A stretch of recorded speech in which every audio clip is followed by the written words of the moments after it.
पूरे देश को प्रेरणा मिली।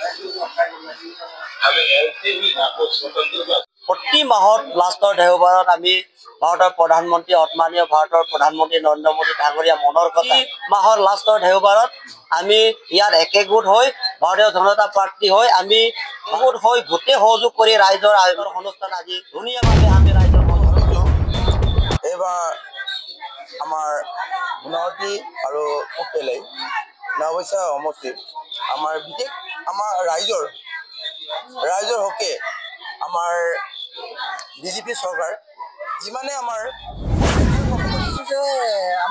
বৰ্তমান চলি থকা চৰকাৰে কি কৰা নাই আৰু কি কৰিবলগীয়া আছে এইটো কৰি যাব কি কৰা নাই এইটো আমাৰ ভাৰতীয় জনতা পাৰ্টি যিটো মনোনীত পাৰ্টি আমাৰ যিটো মানে আমাৰ কাউন্সিলৰ বিপুল ভোটত জয়যুক্ত হ'ব আমাৰ যিটো মিত্ৰজোঁটৰ পাৰ্টি ৮ নং সুবনশ্ৰী সমষ্টিৰ জৰি দলে বাইদেউ বিপুল ভোটত জয়যুক্ত হ'ব কোনো চিন্তাৰ কাৰণ নাই আমাৰ ভাৰতীয় জনতা পাৰ্টি যথেষ্ট আমাৰ কাম চকুৰ কাণত লাগি গৈছে ৰাইজৰ চকুটিপত লাগিছে ৰাস্তা বনাইছে ৰাইজৰ আমি য'ত মিটিং কৰিছো আমাৰ বিজেপি চৰকাৰৰ পৰা দিছে এই ৰাস্তা পদূলি আজিকালি যিমানেই দলীয় যিবিলাক দল সংগঠন থাকে তেওঁলোকে এনেকুৱা ৰাস্তা এটা দেখা নাছিলে এইখন গাঁও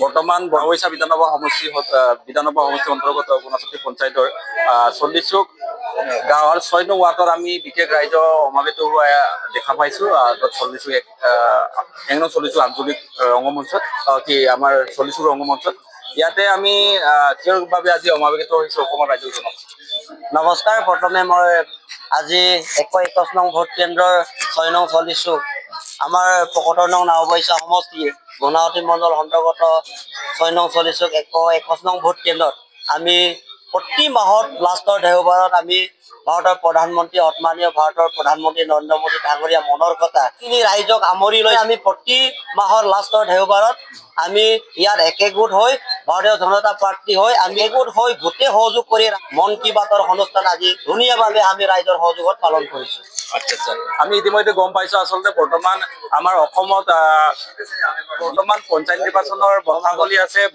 পঞ্চায়ত নিৰ্বাচনৰ আমি য'ত বৰ্ষাৱলী থকা সময়তে কাৰ্যসূচী চলি থকা সময়তে আমি বিশেষ আমি 1 নং 40 ৰংগমঞ্চত আমি ৰাইজ সমাবেত হোৱা দেখা পাইছো আৰু তেখেতসকলে ক'লে যে আমাৰ প্ৰতিটো মাহৰ অন্তিম দেওবাৰত আসলে মন কি বাত অনুষ্ঠিত কৰা হয় বুলি কৈছে মন কি বাত কি বুলি ক'লে আসলে দেশৰ আমাৰ মাননীয় আমাৰ নৰেন্দ্ৰ মোদী ডাঙৰীয়াৰ নেতৃত্বত আসলে তেখেতৰ ভাৰতবৰ্ষক বিভিন্ন ধৰণৰ আসলে য'ত জনহিতাৰ্থে কিছুমান তেখেতৰ কাৰ্যকালত কি আসলে ৰূপায়ণ কৰা হয় তেনে কিছুমান ক্ষেত্ৰতে আসলে নৰেন্দ্ৰ মোদীৰ য'ত প্ৰধানমন্ত্ৰী ডাঙৰীয়াৰ নিজৰ মনৰ কথা ৰাইজৰ লগত অৱগত কৰিবৰ কাৰণে এই অনুষ্ঠান অনুষ্ঠিত হয় বুলি আমি গম পাইছো আচ্ছা বৰ্তমান আমাৰ পঞ্চায়ত নিৰ্বাচন য'ত সমাগত এই ক্ষেত্ৰত আপুনি আমাৰ ভাৰতীয় জনতা পাৰ্টিৰ য'ত নিশ্চয় জয়যুক্ত হোৱাটো আমাৰ নিশ্চিত হৈ আছে কিয়নো চাব গ'লে আমাৰ আগৰ য'ত আমি পাৰ্টি দেখা পাইছিলোঁ উন্নতৰ কথা আহি পোৱা নাছিলে য'ত 40 গৰাকী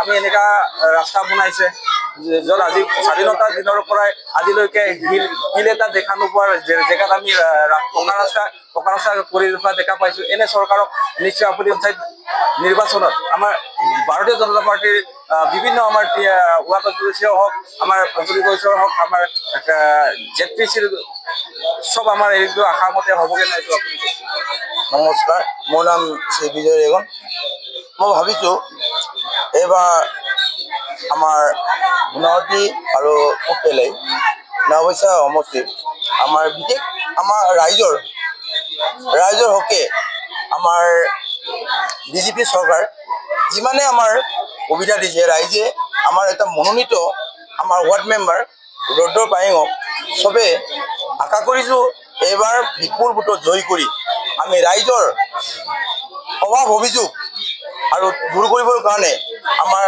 নৱনিৰ্বাচিত আমাৰ ৰাইজৰ মনোনীত পাৰ্টি আমাৰ 2 মে'ত হ'বলগীয়া ভোটটোত ৰাইজে উৰাজাৰ চিনত আমাৰ ৰুদ্ৰ পায়েঙক চবেই আমাৰ গাঁৱৰ ৰাইজে সকলোৱে অনিৰুদ্ধ পায়েঙক জয়যুক্ত কৰি আমাৰ ৰাইজৰ অভাৱ অভিযোগ কামবিলাক আমাৰ ৰাইজৰ হকে কাম কৰিব বুলি আশা ৰাখি ৰাইজৰ আশীৰ্বাদে অনিৰুদ্ধ পায়েঙে যাতে 2 মে'ত চবেই অৰুণাচল চিনত ভোট দি জয়যুক্ত কৰিবৰ কাৰণে ৰাইজৰ হকে মই আশীৰ্বাদ ৰাইজক অনুৰোধ জনাইছোঁ। গম পাইছো আমি বৰ্তমান আমাৰ 6 নং ৱাৰ্ডৰ অনিৰুদ্ধ পায়েঙে আচলতে ৰাইজে মনোনীত কৰিছে আৰু আমাৰ বিজেপি দলৰ য'ত ভাৰতীয় জনতা পাৰ্টিৰ ক্ষেত্ৰত আমাৰ আঞ্চলিক অধ্যক্ষৰ পদটি আমাৰ জয়যুক্ত হোৱাৰ সম্ভাৱনা কেনেকুৱা?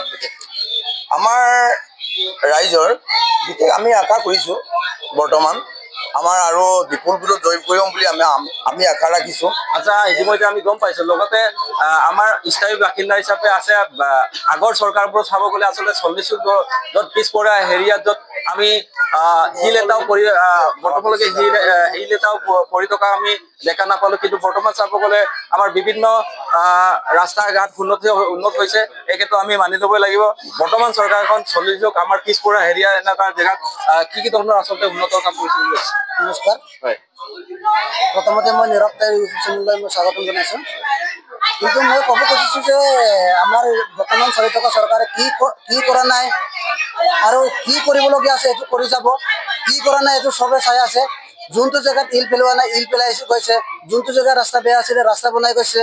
এইটো চাই যদি সকলোৱে ৰাইজে এই আমাৰ মনোনীত প্ৰাৰ্থী অনিৰুদ্ধ পায়েঙক এই আমাৰ 6 নং ৱাৰ্ডখনত যদি জয়যুক্ত কৰে যেন, আৰু এই আঞ্চলিক পঞ্চায়তৰ বিশেষকৈ ক'ব গ'লে আঞ্চলিক পঞ্চায়ত যেনেকৈ 6 নং ৱাৰ্ডটো নিৰ্বাচিত প্ৰাৰ্থীক যেনেকৈ জয়যুক্ত কৰাব, তেনেকৈ আঞ্চলিক পঞ্চায়ততো আৰু জিলা পৰিষদ আঞ্চলিক অধ্যক্ষ আৰু গংগা সিং তাইৰক জয়যুক্ত কৰিব বুলি মই আশা ৰাখিছোঁ আৰু জুৰি দলে তাকো তেনেকৈ জিকিব বুলি মই আশা ৰাখি মোৰ বক্তব্য সামৰিছোঁ। ঠিক আছে, ধন্যবাদ থাকিলে।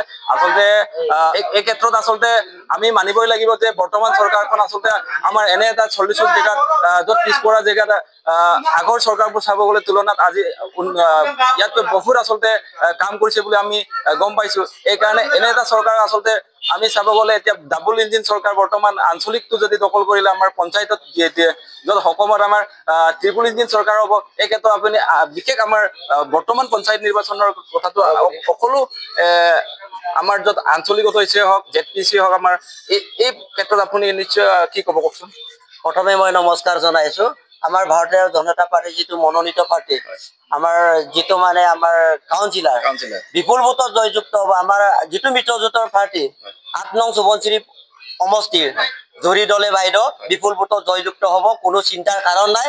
আমাৰ ভাৰতীয় জনতা পাৰ্টি যথেষ্ট আমাৰ কাম চকুৰ কাণত লাগি গৈছে, ৰাইজৰ চকু টিপত লাগিছে, ৰাস্তা বনাইছে, ৰাইজৰ আঁচনি দিছে, জনসাধাৰণক পইচা দিছে, কি দিয়া নাই? ৰাইজৰ কাৰণে যথেষ্ট কৰিছে। আগত চৰকাৰ যিটো আগত দিনৰ চৰকাৰখন ৰাইজক কোনো চোৱা চিতা কৰা নাছিলে। এই চৰকাৰখন ঘাট পদূলি দলং গোটেইখিনি কাম চোৱা চিতা কৰি ভাৰতীয় জনতা পাৰ্টি সামৰি লৈছে। আমি ভাৰতীয় জনতা পাৰ্টিৰ নেতৃত্বাধীনখন ধন্যবাদ জনাব লাগিব আৰু নৰেন্দ্ৰ মোদীৰ নেতৃত্বাধীনখন ধন্যবাদ জনাব লাগিব। আৰু মই এটা অনুৰোধ কৰিছোঁ, আমাৰ 6 নং 40 যিটো ৰাইজৰ মনোনীত প্ৰাৰ্থী ৱাৰ্ড অধ্যক্ষ অনিৰুদ্ধ পায়েঙে জয়যুক্ত কৰিব, বিপুল ভোটত জয়যুক্ত কৰিব। কোনো মানুহে মুঠতে ৰখাব নোৱাৰিব। বিপুল ভোটত জয়যুক্ত হ'ব। আচ্ছা, গম পাইছোঁ আমি ইতিমধ্যে আচলতে আমাৰ ৱাৰ্ড অধ্যক্ষৰ পৰা আঞ্চলিক অধ্যক্ষলৈকে আৰু ZPC-লৈকে আমাৰ যিবোৰ ভাৰতীয় জনতা পাৰ্টীৰ মনোনীত য'ত পাৰ্টি চিলেক্ট কৰা হৈছে তেখেতসকলক আচলতে সঁচাকৈ যদি জয়যুক্ত কৰাই আমি অনাগত দিনত আমাৰ এনেকুৱা পিছপৰা অঞ্চলবোৰত উন্নতৰ কাম আমি দেখা পাম বুলি মই আশা ৰাখিছোঁ। আৰু এই ক্ষেত্ৰত আমি ইতিমধ্যে আমাৰ স্থানীয় বাসিন্দা এজন আছে, মই উদ্যোগলৈ চেষ্টা কৰিছোঁ, তেখেতসকলক কথা পাতিবলৈ চেষ্টা কৰিছোঁ। আচলতে বৰ্তমান আমাৰ 40 তাজিক গাঁৱলৈ য'ত আমাৰ মেইন ৰাস্তা DK ৰোড য'ত সংযোগী য'ত পথটো আমি বৰ্তমান য'ত স্বাধীনতা আগৰে পৰা বৰ্তমানলৈকে শিল এটা পৰি থকা আমি দেখা পোৱা নাছিলোঁ, কিন্তু চাব গ'লে বৰ্তমান আমি ৰাস্তা বনোৱা কাম আচলতে চৰকাৰে ষ্টাৰ্ট কৰিছে। এইটো ক্ষেত্ৰত আচলতে আপুনি কি ক'ব যে 40 আমাৰ DK ৰোডত লখিমপুৰলৈ যাবলগীয়া মেইন ৰাস্তাখন আগতে জ্বলন্ত সমস্যা চলি আছিলে, কিন্তু বৰ্তমান চাব গ'লে আচলতে ৰাস্তাৰ কাম নিৰ্মাণ কাৰ্য আৰম্ভ হৈছে। এই ক্ষেত্ৰত আপুনি চৰকাৰক কি ক'ব? নমস্কাৰ। আৰু ৰাইজক কি ক'ব কওকচোন? মই আজি ক'ব বিচাৰোঁ আজি এইখন আমি য'ত মিটিং কৰিছোঁ আমাৰ বিজেপি চৰকাৰৰ পৰা দিছে। এই ৰাস্তা পদূলি আজিকালি যিমানেই যাব পৰা সুবিধা হৈছে, কিন্তু আগৰ কংগ্ৰেছৰ দিনত এনেকুৱা নাছিলে। আমি এনেকুৱা মানে ইয়াত ডেলিভাৰী এটা মৰাৰ পিছতেহে গাড়ীখন পাইছিলে। এতিয়া এক মিনিটত চাবলৈ এম্বুলেঞ্চ 1 মিনিটত মানে কি তাৰ পৰা আহি থাকে, মেডিকেলৰ পৰা যিকোনো মেডিকেলৰ পৰা আহে। প্ৰায় 200খানা আমাৰ ওচৰ হয়। তাৰপিছতে মিলবিলাক গাঁৱৰী আছিল। এতিয়া ৰাস্তা বেয়া বুলি কৈছে আমাৰ বিজেপি চৰকাৰ ইতিমধ্যে চব মিল পেলাই ধুনীয়াকে ৰাইজক যাব পৰা সুবিধা কৰি দিছে। ঠিক আছে, তাৰে পাছত আচলতে মই এটা আপোনাক প্ৰশ্ন সুধিব বিচাৰিছো, আমাৰ ইতিমধ্যে মৰা চাপৰি পূব তিনিআলিলৈ য'ত আমাৰ ৰাস্তাখিনি সুন্দৰৰূপে আমাৰ পকা হৈ গ'ল। আগতে আমি একবাৰ এইটো ৰাস্তা আচলতে যাবলৈ চিন্তা কৰিছিলো, কিন্তু বৰ্তমান আমাৰ সেইখিনি ৰাস্তা আমি ক'বলগীয়া নাই। য'ত মৰা চাপৰিটো আমাৰ বেবেজীয়াত য'ত ওলাই লখিমপুৰ যাব পাৰে এইখিনি পূব তিনিআলিলৈকে সংযোগী হ'ল, আৰু লগতে আমাৰ য'ত 40 চুকটো তাজিকগাঁৱলৈ য'ত DK বৰ্তমান আচলতে নিৰ্মাণ কাৰ্য চলি আছে, য'ত স্বাধীনতা উত্তৰৰ পৰা এতিয়ালৈকে শিলগুটি এটা দেখা নোপোৱা ৰাস্তাটো বৰ্তমান নিৰ্মাণ কাৰ্য চলি আছে। এই ক্ষেত্ৰত ৰাইজক কি ক'ব? আমাৰ হয়, এইটো ক'ব লাগিব, আমাৰ বিজেপি চৰকাৰখনক ক'ব লাগিব যে আমাৰ 40 চুকৰ পৰা বেবেজীয়ালৈ গ'লে 2 ঘণ্টা 3 ঘণ্টা লাগিছিলে, এতিয়া যেতিয়া বিজেপি চৰকাৰ হৈ গ'ল এতিয়া 5 মিনিটত আমি পাব পাৰোঁ। আৰু যিমান 4 চকা বা বাছ গাড়ী ইয়ালৈ আহিব পাৰিছে, কোনো এটা সমস্যা নাই। আৰু এইটো যিটো আমাৰ বিশেষ আমাৰ নামনি চাইডৰ ল'ৰা ছোৱালীবিলাকে এই গুণাৱতী হাইস্কুলত যায়, তেওঁলোকে বোকাত লুতুৰি পুতুৰি যাবলগীয়া হৈছিলে। আজি বিজেপি চৰকাৰ থকাৰ কাৰণে এতিয়া চব মানে দলঙো ইতিমধ্যে আৰম্ভ হ'ব। আমাৰ মৰা সোৱণশিৰিখনৰ দলং আৰম্ভ হৈ আছে, তাৰপিছত গাগৰটো হৈ গৈছে, আৰু গাগৰ ইতিমধ্যে প্ৰায় খুঁটাবিলাক সম্পূৰ্ণ হ'বলৈ গৈ আছে। এইটো চৰকাৰ বিজেপি চৰকাৰৰ কাৰণে। সেইকাৰণে মই ক'ব বিচাৰিছোঁ এই বিজেপি চৰকাৰখনে বিপুল ভোটত পঞ্চায়তটো দখল কৰিব, 2026 চনলৈ আমাৰ হৈ যাব। আচলতে তেখেতসকলে ক'ব বিচাৰিছে বৰ্তমান চৰকাৰ আচলতে বিভিন্ন ধৰণৰ আমাৰ ৰাইজৰ কিছুমান ৰাস্তা ঘাট সকলোখিনি সমস্যাখিনি আচলতে সমাধানৰ ক্ষেত্ৰত আচলতে তেখেতসকলে আগবাঢ়ি গৈ আছে, আৰু এনে চৰকাৰ আচলতে নিজৰ পঞ্চায়তকো সকলোৱে দখল কৰিবৰ কাৰণে চেষ্টা কৰিব লাগে বুলি মই মোৰ ফালৰ পৰা মন্তব্য আগবঢ়াইছো। যদি তেনেকৈ যদি আমাৰ এইখন যদি চৰকাৰক যদি পঞ্চায়তত আমি দখল কৰিব পৰা আমি যদি ক্ষমতা থাকে বা সকলোৱে দখল কৰিব পৰা জয়যুক্ত কৰিব পৰা যদি চেষ্টা কৰে, অনাগত দিনটোতকৈ ইয়াতকৈ যদি আমি ভাল কাম নিশ্চয় দেখা পাম বুলি মোৰ ফালৰ পৰা মন্তব্য আগবঢ়াই পেলাই মই আজিৰ অনুষ্ঠানটো ইমান সামৰণি মাৰিছোঁ। ধন্যবাদ।